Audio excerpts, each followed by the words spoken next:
O objetivo de eu estar gravando esse vídeo é porque eu notei que algumas pessoas que estão acompanhando toda a minha trajetória ufológica, os vídeos que eu tenho postado aqui no TikTok, algumas pessoas tomaram conhecimento da minha entrevista que eu dei para a imprensa escrita, né, para o Jornal da cidade de Bauru. Essa entrevista está disponível na internet.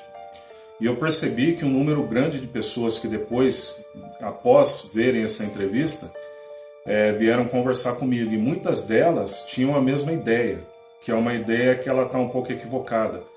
Muitas das pessoas vieram com a ideia de que eu realizo os fenômenos de telecinese ou algo voltado para essas atividades que algumas pessoas chamam de paranormais, por conta dos contatos que me ocorreram, né? Como se os contatos fossem responsáveis por eu realizar esses fenômenos.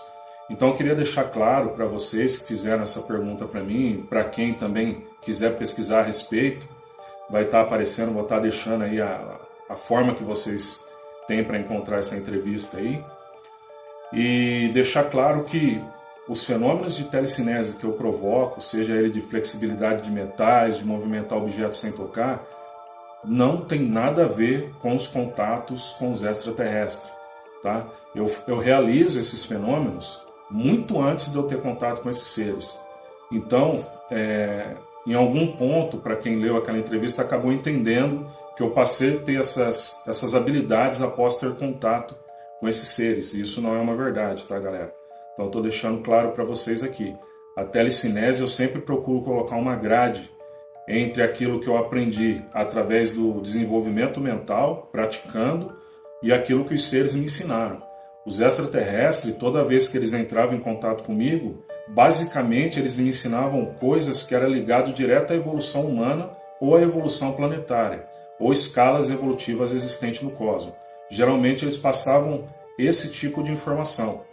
Houve sim, durante um curto prazo de tempo, um pequeno treinamento com um dos seres que me contatou, no qual ele fazia com que eu movimentasse através do chakra frontal ou tentasse controlar o movimento de um objeto que era similar a uma bola de gude ou uma jabuticaba, que era uma bolinha preta, e eu tinha que fazer isso através do desejo mental. Foi a única coisa que ele fez para que eu tivesse uma maior capacidade de conversar com eles através da telepatia.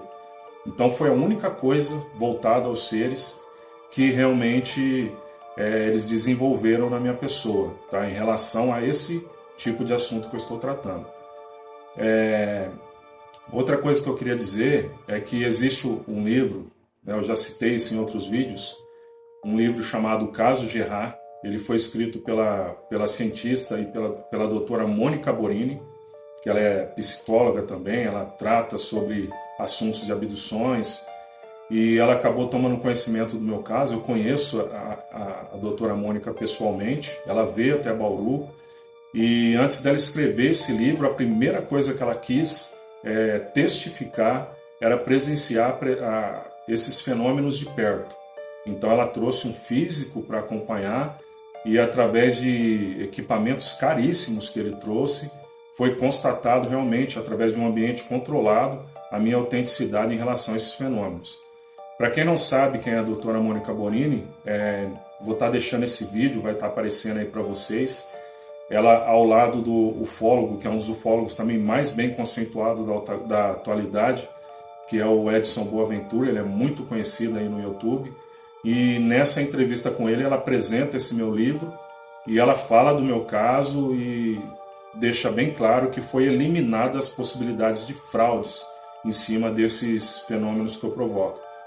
Eu quero só falar do meu livro, é aqui, né, que eu mostro, que é o caso de um paranormal muito similar ao Uri Geller, tá, que eu estou estudando no interior paulista, que entorta metais, faz levitação, depois que ele teve uma experiência, segundo ele, com OVNIs.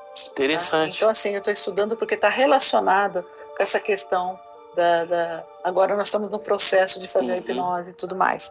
Então, você tem algum garfo, alguma coisa nos seus arquivos também? Tenho. Eu tenho filmagem dele entortando. Interessante. E o mais interessante é que eu já levei físico, PhD, do Sirius, que é o maior laboratório da América do Sul, colisor de hadrons, o Sirius de Campinas. Ele foi lá, nós medimos com aparelhos científicos, aparelhos caríssimos, para eliminar a fraude, para saber se ele era fraudulento ou não.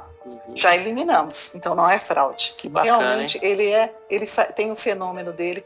Então eu já passei por muitas experiências, inclusive experiências controladas, e realmente o fenômeno é real. Porém, quero deixar claro, e aqui eu concluo, não tem nada a ver com os contatos que eu tive com os extraterrestres. Tá? Isso eu desenvolvi, eu já fazia muito antes de eu passar a ter contato com esses seres. Tá? A única coisa que eu poderia falar para você é que após isso eu senti uma facilidade maior de realizar os fenômenos, mas não que eu tenha aprendido algo com esses seres ou eles vieram lá do mundo deles para ensinar algo dessa natureza. Então eu queria deixar bem claro isso para vocês, tá, galera? Bom, e o próximo vídeo que eu vou fazer é justamente para falar sobre os chakras, mais propriamente sobre o chakra frontal, né, que algumas pessoas chamam de terceiro olho, que ele é muito importante você desenvolver, né, você ativar esse chakra para justamente desenvolver alguns tipos de ondas que você consiga emitir, ondas telepáticas, porque através desse ponto que você aprende como você emitir pensamentos e imagens, é muito mais fácil caso um contato telepático ocorra com a sua pessoa. Você vai dominar muito mais fácil mediante aquela situação. Então foi assim que aconteceu comigo e no próximo vídeo eu vou estar falando a respeito disso. Beleza, galera? Valeu!